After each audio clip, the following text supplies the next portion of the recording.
ప్రేమధార.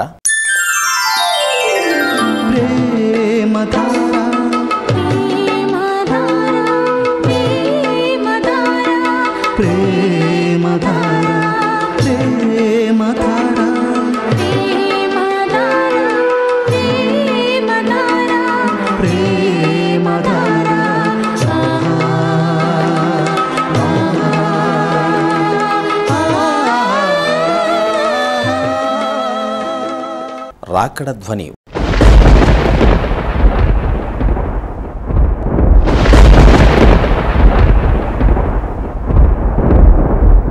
Bible సమయం. Bible సమయం గంభీర సమయం, వచన పరంపర ధ్యానాంశ సమయం. బైబిల్ సమయం గంభీర సమయం, దైవ సన్నిధికి అనుబంధ సమయం. బైబిల్ సమయం, బైబిల్ సమయం, బైబిల్ సమయం, బైబిల్ సమయం.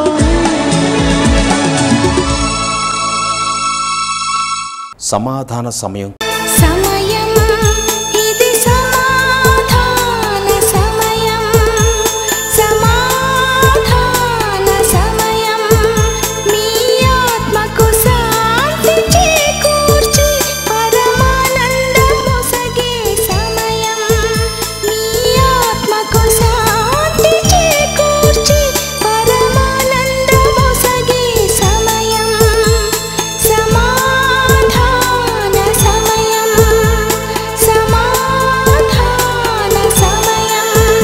విశ్వవాణి రేడియో స్వార్థ పరిచర్యలో దరిదాపు 20 సంవత్సరాలు మీడియం వేవ్లో వచనం వెంబడి వచనం బైబిలు అధ్యయన కార్యక్రమం ప్రేమధార, అదేవిధంగా షార్ట్ వేవ్లో యేసు అనుచరులు రేడియో పరిచర్యలో రాకడ ధ్వని వర్తమానికులుగా తెలుగు ప్రజల ఆధ్యాత్మిక జీవితాలకు గొప్ప మేలుకొలుపు కలిగించిన దైవ సేవకులు సహోదరులు జోషి అన్నగారు.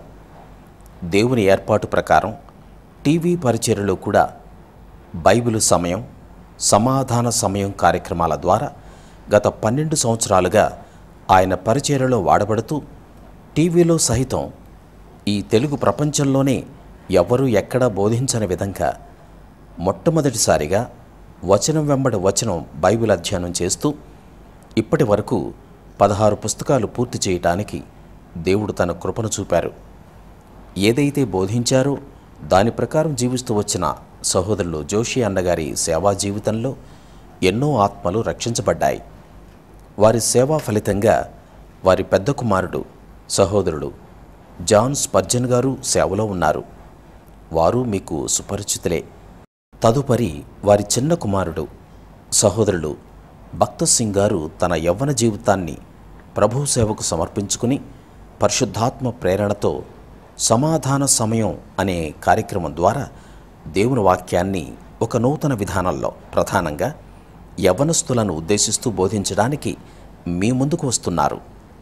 ఈ యవ్వన టీవీ వర్తమానికులు సహోదరులు భక్త సింగ్ గారి పరిచర్య విషయమై ప్రార్థిస్తూ ప్రార్థనాపూర్వకంగా ప్రతి వర్తమానాన్ని వినండి, వీక్షించండి. దేవుడు మిమ్మలను ఆశీర్వదించునుగాక. ఆమెన్.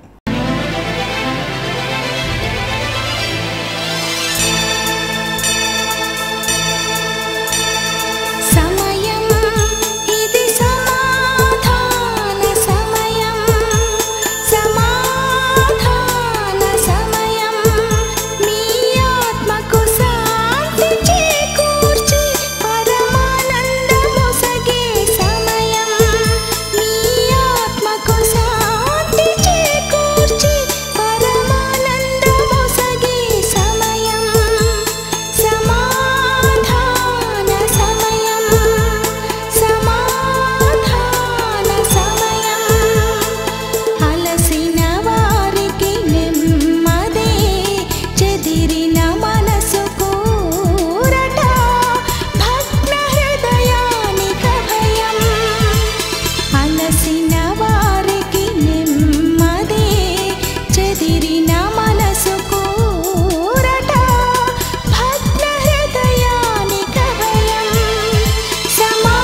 ఈరోజు ఈ కార్యక్రమాన్ని నిర్వహించడానికి సహాయపడిన ప్రియులకు యేసు అనుచరులు అందరము కలిసి హృదయపూర్వక వందనాలు చెల్లిస్తున్నాం. అమ్మా బాబు, మేము మీకు ఏమీ ఇవ్వలేము. మా పక్షంగా దేవుడే మిమ్మలను మీ కుటుంబాలను నిండారుగా దీవించునుగాక. Praise the lord. దేవుని నామానికి స్తోత్రం. ఎలా ఉన్నారు? బాగున్నారు కదా మీరంతా? ఈరోజు నన్ను ఇలా చూసి చాలామంది ఆశ్చర్యపోతుండొచ్చు. ఈరోజు నాన్నగారు వచ్చే సమయాన్న మీరు వస్తున్నారే ఏంటిది అని. అవును, నా ప్రియ అయిన యేసు క్రీస్తు పాపినైన నన్ను ప్రేమించి నా పట్ల కృప చూపెట్టి నన్ను రక్షించుకొని ఈరోజు మీ ముందు నిలబెట్టారు. ఆయన సేవ అత్యున్నతమైన సేవ, దేనికి విలువ కట్టలేని సేవని చేసే భాగ్యాన్ని, కృపని నాకు ఇచ్చినందుకు ఆ దేవునికి నా కృతజ్ఞతలు. నా జీవితానికి ఒక ప్రేరేపణగా ఉన్న మా నాన్నగారు గత 40 సంవత్సరాలుగా నమ్మకంగా దేవుని సేవ చేస్తూ ఎన్నో ఆత్మలని రక్షణ మార్గంలో నడిపించిన మా నాన్నగారిని చూసి అందరి గ్రామాలకి వెళ్ళి దేవుని వాక్యాన్ని బోధిస్తూ ఆయన వేసిన మార్గంలో నడవాలి అనేది నా చిన్ననాటి కోరిక. నా కోరికను నెరవేర్చిన ఆ దేవుడికి, నా జీవితానికి ఒక ప్రేరేపణగా ఉన్న మా నాన్నగారికి ఎంతో వందనాలు, కృతజ్ఞతలు నేను చెల్లించుకుంటున్నాను. అదేవిధంగా మా అమ్మగారికి, మా అన్నలకు, మా అక్కలకు కూడా నా కృతజ్ఞతలు. నన్ను ఆధ్యాత్మిక జీవితంలో ఒక క్రమశిక్షణతో నన్ను నడిపించిన వారందరికీ కూడా నా కృతజ్ఞతలు నేను చెల్లించుకుంటున్నాను. చాలా ఇంట్లలో స్కూల్ స్టార్ట్ అయ్యాయి కదా, అందరు అడ్మిషన్స్ బిజీలో, బట్టలు కొనాలి, స్కూల్ బుక్స్ కొనాలి, ఆ బుక్స్కి కవర్ వేయాలని బిజీలో ఉన్నారు. కొంచెం బ్రేక్ తీసుకోండి, ఒక ½ అన్ అవర్ బ్రేక్ తీసుకొని ఈ దేవుని వాక్యాన్ని మీరు వినాలని నా విజ్ఞప్తి. ఈ వాక్యం ద్వారా కొద్దిగా మీ జీవితాల్లో కొంచెం మనశ్శాంతి కానీ, కొంచెం మీ జీవితాల్లో కొంచెం మార్పు వస్తుంది అనేది నా విశ్వాసం. వాక్యానికి వెళ్ళే ముందు ఒక చిన్న పాటను విందాం.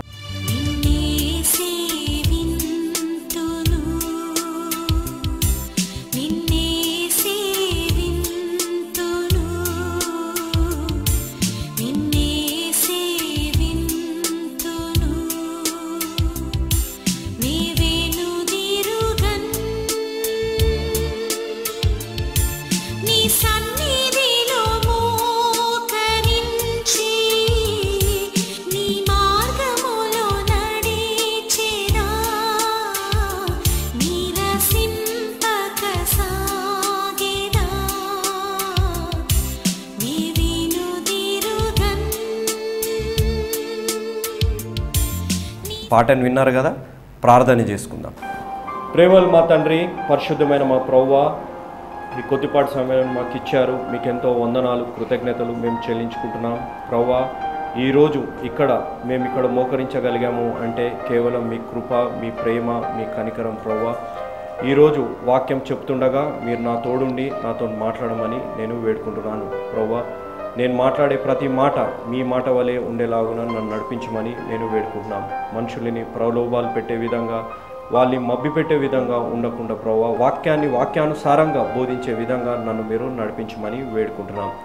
అదేవిధంగా వాక్యాన్ని ఉంటున్న ప్రతి బిడ్డని కూడా మీరు పేరు పేరున దీవించి ఆశీర్వదించమని వేడుకున్నాం. ఎన్ని కష్టాలు, ఎన్ని నష్టాలున్నా, వారి కుటుంబాలలో ఎన్ని సమస్యలు ఉన్నా ప్రభువా, ఈ వాక్యం ద్వారా వారు ఆదరణ పొందే విధంగా, ఈ వాక్యం ద్వారా వారు బలోపృతులు అయ్యే విధంగా వారిని నడిపించమని వేడుకుంటూ యేసు క్రీస్తు అతి పరిశుద్ధమైన నామమున అడిగి వేడుకుంటున్నాం తండ్రి, ఆమెన్. నాతో పాటు ఆమెన్ చెప్పిన వారందరినీ దేవుడు నిండారుగా దీవించునుగాక. నేను వాక్యంలోకి వెళ్ళే ముందు మీకు ఒక చిన్న వీడియోని చూపెట్టాలని ఆశపడుతున్నాను. ఈ వీడియో ఒక విదేశీ దేశంలో ఒక మొబైల్ అడ్వర్టైజ్మెంట్.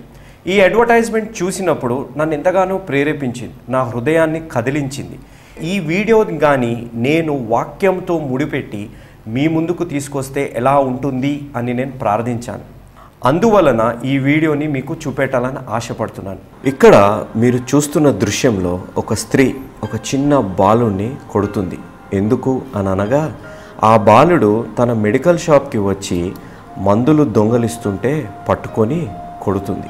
ఆ స్త్రీ ఆ బాలుని కొడుతుండగా అందరూ చూస్తారు కానీ ఎవ్వరూ ఆపటానికి ముందుకు రారు.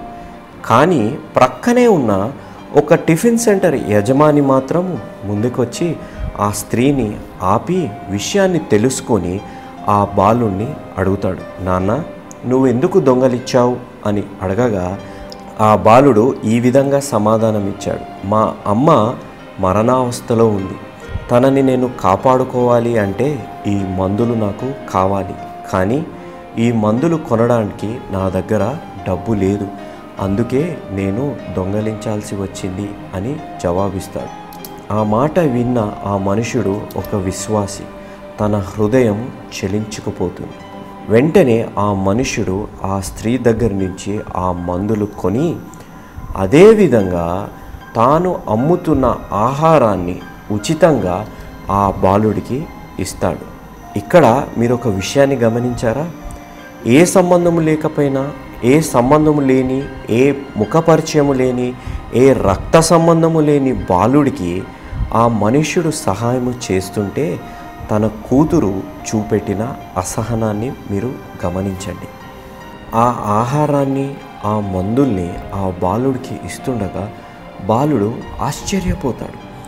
ఏ రక్త సంబంధము కానీ, ఏ ముఖపరిచయం కానీ లేని నాకు, ఆపదలో ఉన్న నాకు సహాయం చేస్తున్నాడు ఎందుకు అని ఆలోచిస్తాడు. ఇలాంటి మనుషులు కూడా ఈ సమాజంలో ఉంటారా అని ఆశ్చర్యపోతాడు. 30 సంవత్సరాలు తర్వాత కూడా ఆ విశ్వాసి అదే దయాగుణాన్ని, అదే ప్రేమించే గుణాన్ని, అదే సహాయ గుణాన్ని కొనసాగిస్తాడు. ఆ టిఫిన్ సెంటర్కి ఒక భిక్షగాడు వచ్చినప్పుడు తన కూతుర్ని చూడండి ఎలా తరుముతుందో, కానీ ఆ విశ్వాసి ఆ భిక్షగాడికి తాను అమ్ముతున్న ఆహారాన్ని ఉచితంగా ఇచ్చేస్తాడు. అలా ఇచ్చిన తర్వాత తనకి గుండె నొప్పి వచ్చి కింద పడిపోతుంటాడు. పడిపోతున్న తండ్రిని చూసి అన్నీ వదిలేసి ఆ తండ్రి దగ్గరికి కూతురు పరిగెత్తుతుంది. వెంటనే తన తండ్రిని హాస్పిటల్లో జాయిన్ చేస్తుంది. జాయిన్ చేసిన తర్వాత తన తండ్రి చికిత్స కొరకు అయ్యే ఖర్చుకి సంబంధించిన బిల్లుని హాస్పిటల్ సిబ్బందులు ఆ కూతురికి తెచ్చిస్తారు. ఆ బిల్లు అక్షరాల 7,92,000 రూపాయలు. అంత బిల్లుని చూసి ఆశ్చర్యపోతుంది, షాక్ అయిపోతుంది. వెంటనే తన బంధుమిత్రులకి, స్నేహితులకి ఫోన్ చేసి సహాయం చేయమని అడుగుతుంది. కానీ ఎవ్వరూ సహాయం చేయడానికి ముందుకు రారు. ఆ బిల్లును చూసుకుంటూ ఆలోచిస్తుంది, నా తండ్రిని నేను ఎలా కాపాడాలి, ఎవ్వరు నాకు సహాయం చేయట్లేదే, ఇంత బిల్లు ఎలా కట్టాలి అని బాధపడుతూ, కుమిలిపోతూ, ఏడుస్తూ విలపిస్తుంది. తాను తన తండ్రిని చికిత్స చేస్తున్న వైద్యుడి దగ్గరికి వెళ్ళి తన పరిస్థితిని వివరిస్తుంది. డాక్టర్, నా దగ్గర అంత డబ్బు లేదు, నేను వెంటనే అంత డబ్బు కట్టలేను, నాకు ఎవరు సహాయం చేయట్లేదు, కానీ మా దగ్గరున్న టిఫిన్ సెంటర్ అమ్మైనా నేను ఆ డబ్బును చెల్లిస్తాను, మీరు మా నాన్నగారిని కాపాడండి అని విజ్ఞప్తి చేస్తుంది. ఒకరోజు ఆ కుమార్తె ఆ తండ్రి దగ్గర ఉన్నప్పుడు ఒక పేపర్ తనకి తగులుతుంది. ఆ పేపర్ తెరిచి చూడగా దాంట్లో ఇలా రాయబడ్డది, 30 సంవత్సరాల క్రితమే ఈ బిల్లు మొత్తము చెల్లింపబడ్డది. ఏ రూపంలో ఆ బిల్లు చెల్లింపబడ్డది అనగా, తన తల్లి మరణావస్థలో ఉన్నప్పుడు తన తల్లి కొరకు మందులు దొంగలిస్తుండగా ఒక స్త్రీ ద్వారా దెబ్బలు తింటున్నప్పుడు మీ నాన్నగారు వచ్చి నన్ను ఆదుకున్నారు. కొంచెం ఆహారంతో ఆ మందుల ద్వారా నన్ను ఆదుకొని మా అమ్మని కాపాడారు. ఆ బాలుడు మరెవరో కాదు, మీ నాన్నగారికి చికిత్స చేస్తున్న వైద్యుణ్ణి నేనే. నన్ను దేవుడు ఇంత పెద్ద వైద్యుడిగా ఆశీర్వదించారు. మీ నాన్నగారు ఏ సంబంధము లేని నాకు సహాయం చేశారు, కాబట్టి ఈరోజు నేను మీ నాన్నగారి చికిత్సకు అయ్యే ఖర్చు భారాన్ని మొత్తము నేనే భరిస్తాను. అదేవిధంగా మీ నాన్నగారు మళ్ళీ తిరిగి నడిచేలాగా నేను అతనికి వైద్యము అందిస్తాను అని ఆ ఉత్తరంలో రాయబడ్డది.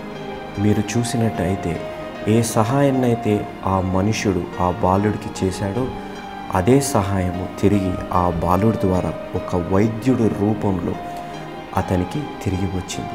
ఏ ప్రేమ, సహాయము అనే విత్తనాలు ఆ మనుషుడు ఆ బాలుడి హృదయంలో నాటాడో ఆ విత్తనాలు ఆ బాలుడు పెద్దగా ఎదిగాక, ఒక వైద్యుడిగా ఎదిగాక కూడా ఇతరుల పట్ల ప్రేమ, ఇతరుల పట్ల సహాయము చేయాలి అనే హృదయం కలిగి ఉన్నాడు. దేవుని నామానికి స్తోత్రం. వీడియో చూశారు కదా. ఈ వీడియో ద్వారా నేను చెప్పాలి అని అనుకుంటుంది ఏంటిది అంటే, మీరు ఏ విత్తనాన్ని అయితే విత్తుతారో అదే పంటను కోస్తారు. దీన్ని 3 భాగాల్లో చెప్పాలని ఆశపడుతున్నాను. మొదటిది, మీరు ఏ విత్తనాన్ని అయితే విత్తుతారో అదే పంటని మీరు కోస్తారు. రెండవది, ఆ విత్తనాన్ని ఎక్కడ విత్తుతున్నారు. అదేవిధంగా మూడవది, ఆ విత్తనం ఎంత పెద్దగా ఎదిగింది అనేది. ఈ 3 అంశాల ద్వారా నేను ఈ వాక్యాన్ని మీ ముందు వివరించాలని ఆశపడుతున్నాను. మొదటి అంశం, మీరు ఏ విత్తనాన్ని అయితే విత్తుతారో అదే పంటను మీరు కోస్తారు. పౌలు గారు గలతీయులకు రాసిన పత్రిక 6వ అధ్యాయం 7వ వచనం, మోసపోకుడి, దేవుడు వెక్కరింపబడడు, మనుష్యుడు ఏమి విత్తునో ఆ పంటనే కోయును అని పౌలు గారు రాశారు. మీరు ఆ వీడియోలో చూసినట్టయితే ఆ చిన్న బాబు దొంగతనం చేస్తే ఒక స్త్రీ ద్వారా దెబ్బలు తింటున్నాడు. ఆ దెబ్బలు తింటుంటున్నప్పుడు పక్కనే ఒక టిఫిన్ సెంటర్ యజమాని వచ్చి ఆపాడు. మీరు ఆలోచించాలి, ఎవరైనా సహాయం కావాలని కోరినప్పుడు మనం ఎంతమంది వాళ్ళకి సహాయం చేస్తాం? రోడ్డున ఏదైనా చిన్న యాక్సిడెంట్ అయినా, రోడ్డులో ఏదైనా చిన్న గొడవ అయినా వాళ్ళని ఆదుకునే వారి కంటే ఆ దృశ్యాన్ని చూసేవారు ఎక్కువ ఉంటారు. అవును కదా. మనం ఎవరికన్నా సహాయం చేయడానికి ముందుకెళ్తామా? మనకెందుకులే ఈ తలకాయ నొప్పి, మనకేం అవసరం, ఇదంతా హెడేక్, మనకున్న టెన్షన్స్ మనకు చాలావా, మళ్ళీ ఇంకొక టెన్షన్ యాడ్ చేసుకోవాలా అని ఆలోచించే వాళ్ళము మనము. కానీ ఆ వీడియోలో మీరు చూసినట్టయితే ఆ యజమాని అక్కడికి వచ్చి ఆ బాబుని అడిగాడు, బాబు ఏమి జరిగింది అని అడిగాడు. అని అడిగినప్పుడు ఆ బాబు చెప్పిన సమాధానాన్ని విని వెంటనే ఆ బాబుకి సహాయం చేశాడు. అవునా. అక్కడ ఒక విత్తనాన్ని నాటాడు. ఏంటిది ఆ విత్తనం? ప్రేమ. నిన్ను వలె నీ పొరుగువారిని ప్రేమించు అనే విత్తనాన్ని, అదేవిధంగా ఆ చిన్న బాలుడికి సహాయము అనే విత్తనాన్ని నాటాడు. ఆ విత్తనం ఎదిగి 30 సంవత్సరాల తర్వాత ఏమైంది? ఏ బంధుమిత్రులు, ఏ స్నేహితులు, ఏ రక్త సంబంధికులు సహాయం చేయనప్పటికీ ఏ విత్తనాన్ని అయితే అక్కడ నాటాడో అదే విత్తనం ఎదిగి ఒక వైద్యుడిగా ఆశీర్వదింపబడ్డ ఆ బాలుడి ద్వారానే మళ్ళీ ఆ మనుషుడికి సహాయం అందింది. అవును, ఏ విత్తనాన్ని అయితే మీరు విత్తుతారో అదే పంటని మీరు కోస్తారు. ఆ మనుష్యుడు ప్రేమ, సహాయం అనే విత్తనాన్ని విత్తాడు కాబట్టి వైద్యుడిగా ఎదిగి ఆశీర్వదింపబడ్డ ఆ బాలుడు ద్వారానే తిరిగి సహాయము ఆ మనుషుడికి అందింది. అవును, మన జీవితాల్లో సమస్యలు వచ్చినప్పుడు, మన జీవితాల్లో కష్టాలు వచ్చినప్పుడు లోకస్తులు అనే మాట ఏంటిది? ఇది నీ కర్మ, ఇది లక్, ఇది డెస్టినీ అనే మాటలు అంటారు. అవును కదా. కానీ బైబిల్ చెప్పే మాట ఏంటిది? మీరు ఏ విత్తనాన్ని అయితే విత్తుతారో అదే పంటను మీరు కోస్తారు అనే మాట బైబిల్ అంటుంది. గలతీ 6:7 మీరు చూసినట్టయితే దాని ప్రారంభము మీరు చూడండి, మోసపోకుడి అని మాట రాయబడ్డది. ఎందుకు ఆ మాట రాయబడి ఉంటుంది? మోసము అనేది ఎవరు చేస్తారు? Satan. Satan is a deceiver. Satan ఎప్పటికప్పుడు మనల్ని ప్రలోభాలు పెడుతుంది, మనల్ని మభ్య పెడుతుంది. ఏమని? నీకేం కాదులే, నీకేం జరగదులే, పర్లేదు, నువ్వు ఇలానే జీవించు, నేనెవ్వరు ఆపరు, నీకేం తక్కువలే అనే మాటల ద్వారా మనల్ని మభ్య పెడుతుంది. కానీ దేవుని వాక్యం రాయబడ్డది ఏంటంటే, మీరు మోసపోకుడి, మీరు ఏం విత్తుతున్నారో అదే పంటని మీరు కోస్తారు అనే మాట ఇక్కడ రాయబడ్డది. మన జీవితాలలో మనం చేసిన క్రియల ద్వారా, మన మాటల ద్వారా మన జీవితాల్లో కొన్ని సంఘటనలు జరుగుతాయి. అవి మీరు మర్చిపోకూడదు. నేనేం క్రియలు చేశాను, నేనేం మాటలు అన్నాను అని తర్వాత బాధపడితే కాదు, మీరు చేసే ముందు, మీరు మాట్లాడే ముందు ఒక్కసారి మీరు ఆలోచించాలి. కుటుంబము అనగా ఏంటిది? దేవుడు ఆదాము అవ్వని సృష్టించినప్పుడు మళ్ళీ ఇంకొక ఆదాము అవ్వని సృష్టించలేదు. దేవుడు ఆదాము అవ్వని సృష్టించాక ఒక కుటుంబాన్ని సృష్టించారు. అవునా. కయీను, ఏబులు, ఆదాము, అవ్వ అనే కుటుంబాన్ని సృష్టించారు. ఈరోజు మీ కుటుంబాలలో ఎలా ఉంది? మీ కుటుంబాలలో ఐక్యత ఉందా? మీ కుటుంబాలలో ప్రేమ అనేది ఉందా? మీ కుటుంబాలలో ప్రార్థనా జీవితం అనేది ఉందా? మీరు ఆలోచించాలి. తల్లిదండ్రులు కొట్లాడుకుంటుంటే, తల్లిదండ్రుల మధ్య ఐక్యత లేకపోతే పిల్లల మీద పడే ప్రభావం గురించి మీరు ఆలోచించాలి. రేపొద్దున్న వాళ్ళు పెద్దగయ్యాక వాళ్ళ భర్తలతో కానీ వాళ్ళ భార్యలతో కానీ ఐక్యంగా ఉండండి అని మీరు చెప్పగలే పరిస్థితుల్లో మీరున్నారా? కుటుంబంలో ఐక్యత అనేది ఉండాలి. తల్లిదండ్రుల మధ్య ఐక్యత అనేది ఉండాలి. భార్యాభర్తల మధ్యలో ఐక్యత అనేది ఉండాలి. అదేవిధంగా తోటి సహోదరుల మధ్య ఐక్యత ఉందా? మీరు మీ తోటి సహోదరుతో మీరు ఐక్యంగా ఉండరు, కానీ మీ పిల్లలకి మీరు ఒకరికొకరు ఐక్యంగా ఉండాలా, ఒకరికొకరు ప్రేమగా ఉండాలా అనే మాటలు మీరు చెప్తారు. అవును కదా? ఆస్తి తగాదాల వల్ల, ఇళ్ళు తగాదాల వల్ల, ఇంకా వేరే వేరే తగాదాల వల్ల మీరు ఐక్యంగా ఉండకుండా ఒకరినొకరిని క్షమించకుండా జీవిస్తుంటారు. కానీ మీ పిల్లలు మాత్రం ఐక్యంగా ఉండాలి. ఎలాంటి విత్తనాన్ని మీరు నాటుతున్నారో మీరు ఆలోచించాలి. యోసేపు గారు నాకు చాలా ఇష్టమైన క్యారెక్టర్ బైబిల్లో. అసూయ అనే ఒక్క కారణం వల్ల యోసేపుని ఎంతగానో హింసించారు. అతన్ని చంపేయాలని ఆలోచించారు. అతని చివరికి అతన్ని అమ్మేసి తన తండ్రికి వెళ్ళి మీ కుమారుడు చనిపోయాడు అని చెప్పారు. అయినప్పటికీ ఎన్నో సంవత్సరాల తర్వాత తిరిగి ఆ అన్నదమ్ములకి ఎలాంటి పరిస్థితి వచ్చిందో మీకు తెలుసు కదా. కానీ యోసేపు ఏం చేశాడు? యోసేపు కక్ష తీర్చుకున్నాడా? లేదు. యోసేపు ఏం చేశాడు? వాళ్ళని క్షమించి వాళ్ళని హద్దుకున్నాడు. అదేవిధంగా మీరు మీ కుటుంబాలలో, మీ వ్యక్తిగత జీవితాల్లో, మీ స్నేహితుల దగ్గర కూడా మీరు అలానే మీరు జీవించాలి. బ్రదర్ క్షమించమని మీరు బాగానే చెప్తారు. మా అన్న గురించి మీకు తెలియదు, మా అక్క గురించి మీకు తెలియదు, మా అన్నల గురించి మీకు తెలియదు, మా తమ్ముడు గురించి మీకు తెలియదు, మా తల్లిదండ్రుల గురించి మీకు తెలియదు, వాళ్ళు ఎంత హింసిస్తారో, వాళ్ళు ఎంత కష్టపెడతారో అని. అవును, కరెక్టే, మీకు మీ కారణాలు ఉంటుండొచ్చు. కానీ మీలో చాలామంది ప్రతిరోజు పరలోక ప్రార్థన చేస్తారు. అవును కదా? దేవా, నేను ఇతరులను క్షమించినట్టు మీరు నన్ను క్షమించండి అని ప్రార్థిస్తారు. కానీ మీరు ఆ ప్రార్థన చేసేటప్పుడు మీ హృదయం మీద చెవి వేసుకొని ఒక్కసారి ఆలోచించండి. మీరు మీ తోటి సహోదరి సహోదరులను మీరు క్షమించగలిగారా? అలా మీరు పూర్ణ హృదయంతో మీరు క్షమిస్తేనే మీరు ఈ ప్రార్థన చేయాలి. లేకపోతే ఈ ప్రార్థనకి అర్థం లేదు. 1 యోహానులో దేవుడు అన్న మాట ఏంది? ఎవరైతే తన తోటి సహోదరి సహోదరులను ద్వేషిస్తారో వారు నరహంతకులతోని సమానము అనే మాట అన్నారు. మనము నరహంతకులమా? కాదు కదా. మనము మన దేవుని బిడ్డలము. మనం దేవుడు బిడ్డలుగా ఉండాలి అని అంటే ఏం చేయాలి? ఏ విధంగా అయితే దేవుడు మనల్ని క్షమించారో మనము ఇతరులని క్షమించాలి, మనము ఇతరులని ప్రేమించాలి. మీరు గమనించినట్టయితే దేవుడు సిలువ ఎందుకు వేయబడ్డాడు? మన పాపాల వల్ల సిలువ వేయబడ్డాడు. కానీ దేవుడు సిలువ మీద ఎందుకు ఆగగలిగాడు? ఎందుకు అని అనగా ఆయనకున్న అపారమైన ప్రేమ మన మీద. ఆయన ప్రేమకి మనము విలువ ఇచ్చే విధంగా మనము జీవించాలి. మన తోటి సహోదరి సహోదరులను, మన తోటి వారిని, మన స్నేహితులని, మన సంఘంలో ఉన్న వారిని, మనం అందరినీ క్షమించే మనసు, సమాజంలో క్షమాపణ అనే విత్తనాన్ని మనం నాటి చూపెట్టాలి. ఒక జ్ఞానవంతుడు దేవుడిని అడిగాడంట, దేవా జీవితానికి అర్థం ఏంటిది అని. దేవుడు అన్నాడంట, ఈ జీవితానికి అర్థం లేదు, కానీ నేను మీ మనుషులందరికీ ఒక అవకాశం ఇస్తున్నాను, ఆ జీవితానికి ఒక అర్థం మీరే తీసుకురావచ్చు అండి అని అన్నారంట. నేను అనుకున్నాను, మన జీవితానికి మనం ఎట్లా అర్థం తీసుకురావచ్చు అని నేను ఆలోచించినప్పుడు నాకు అర్థమైంది. అవును, మన జీవితానికి మనం ఒక అర్థం తీసుకురావచ్చు. ఏ విధంగా అంటే మన పాపాలని దేవుడి దగ్గర ఒప్పుకోవాలి, ఆయనని మన సొంత రక్షకునిగా మనం ఒప్పుకోవాలి, ఆయన వాక్యాన్ని మనం హద్దుకోవాలి. అప్పుడే దేవుడు మనల్ని హద్దుకుంటాడు. అర్థం లేని జీవితాన్ని మనం జీవిస్తుంటే ఆ జీవితానికి ఒక అర్థం వస్తుంది. అవును, దేవుని వాక్యాన్ని హద్దుకోవాలి అని అంటే ఇంగ్లీష్లో ఒక మాట ఉంది, హగ్ అనే మాట ఉంది. హగ్ అనే దానికి ఒక ఫుల్ ఫామ్ ఉంది. ఏంటి అనగా హెచ్ పక్కకి హెల్ప్, యూ పక్కకి అజ్, జీ పక్కకి గ్రో, ఎస్ దగ్గర స్పిరిచువలీ అని పెట్టాడు. ఏమవుతుంది? హగ్ అనేది హెల్ప్స్ అజ్ గ్రో స్పిరిచువలీ అనే మాట వస్తుంది.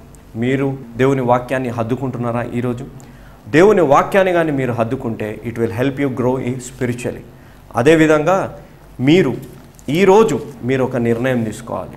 వెళ్ళి పెద్దవాళ్ళైతే చిన్నవాళ్ళని క్షమాపణ అడగడానికి మీరు ఎక్కడ కూడా సంకోచించకూడదు. అవును, వెళ్ళి మీరు మీ తమ్ముడిని హగ్ చేసుకోండి. తమ్ముడా, తప్పయింది, నన్ను క్షమించు. తమ్ముడు వెళ్ళి మీ అన్నని హగ్ చేసుకో. వెళ్ళి అన్నయ్య, ఇన్ని రోజులు నా ద్వారా మీరు బాధపడ్డారు, నన్ను క్షమించండి అని మీరు అడగండి. అక్క చెల్లి దగ్గరికి వెళ్ళి, చెల్లి అక్క దగ్గరికి వెళ్ళి, కుటుంబ సమేతంగా తల్లిదండ్రుల దగ్గరికి వెళ్ళి, అమ్మ నాన్న మేము చేసింది చాలా తప్పు, మమ్మల్ని మీరు క్షమించండి, మేము మిమ్మల్ని ఎంతో బాధ పెట్టాము అని వెళ్ళి హగ్ చేసుకోండి. It will help you grow spiritually. మీ హృదయాన్ని ఎరిగిన దేవుడు ప్రతి విషయాన్ని గమనిస్తున్నాడు. కాబట్టి వెళ్ళి ఈరోజే మీరు క్షమాపణ అడగండి. బ్రదర్, బాబు, మా మిడిల్లో గోడలు కట్టబడ్డాయి, మేము ఇంకా దాన్ని ఏమీ చేయలేము, అలాంటి విత్తనం, స్వార్థం అనే విత్తనము, అసూయ అనే విత్తనం ద్వారా ఎన్నో పెద్ద పెద్ద గోడలు కట్టబడ్డాయి మా కుటుంబంలో, మా స్నేహితుల్లో మా మధ్య, మేము దాన్ని ఏమి చేయలేము అనే పరిస్థితుల్లో కానీ మీరుంటే మీ జీవితంలో ప్రతి ప్రశ్నకి ఒకటే జవాబు, దేవుడు. దేవుణ్ణి ఈరోజు మీరు నమ్ముకోండి. దేవుని యందు మీ పాపాన్ని మీరు ఒప్పుకోండి. ప్రతి గోడ తొలగిపోతుంది. ప్రతి విత్తనం చెట్టుగా మారే లోపట్నే మీరు అవన్నీ నిర్మూలించగలుగుతారు. ఎప్పుడు అనగా దేవుణ్ణి మీ సొంత రక్షకునిగా మీరు అంగీకరించినప్పుడే, ఆయన పరిశుద్ధ రక్తం ద్వారా మీరు కడగబడినప్పుడే మీ జీవితం శాంతి సమాధానంతో మీరు ఉండగలుగుతారు. మీ జీవితంలో సమాధానం కావాలని కోరుకుంటున్నారా? ఈరోజు మీరు ఒక యేసు అనుచరుడుగా మారండి. ఎందుకు అనగా యేసు జీవితాలు మారుస్తాడు, మతాలు మార్చాడు. ఈ వాక్యం విని మీరు ప్రోత్సహింపబడి ఉంటే, ఈ వాక్యం ద్వారా మీరు ఆశీర్వదింపబడి ఉంటే నన్ను కూడా మీరు ప్రోత్సహించండి, నన్ను కూడా మీరు ఆశీర్వదించండి. ఈ యేసు అనుచరులు నిర్వహించు సమాధాన సమయం కార్యక్రమానికి మీరు సహాయపడతారని నేను విశ్వసిస్తున్నాను. ఈ వాక్యాన్ని నా ప్రతి బిడ్డని దేవుడు నిండారుగా దీవించునుగాక. ఆమేన్. ఇంతవరకు వాక్యాన్ని విన్నందుకు మీకు నా హృదయపూర్వక వందనాలు.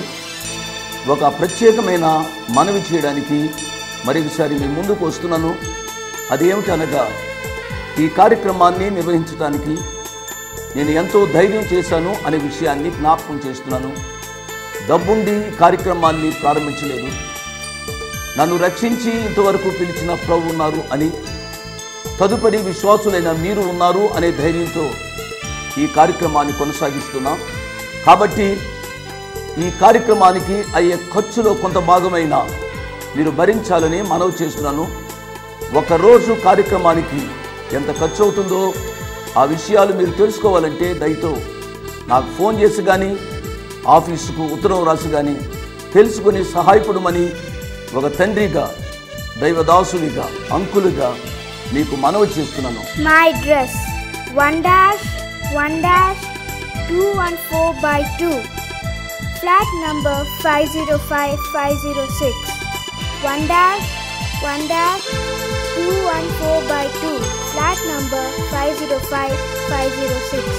Prithvi Apartments Extension, Vivek Nagar, Chikkarpalli, Hyderabad 20. దేవుడు మిమ్మల్ని నిండారుగా దీవించునుగాక. ఆమేన్.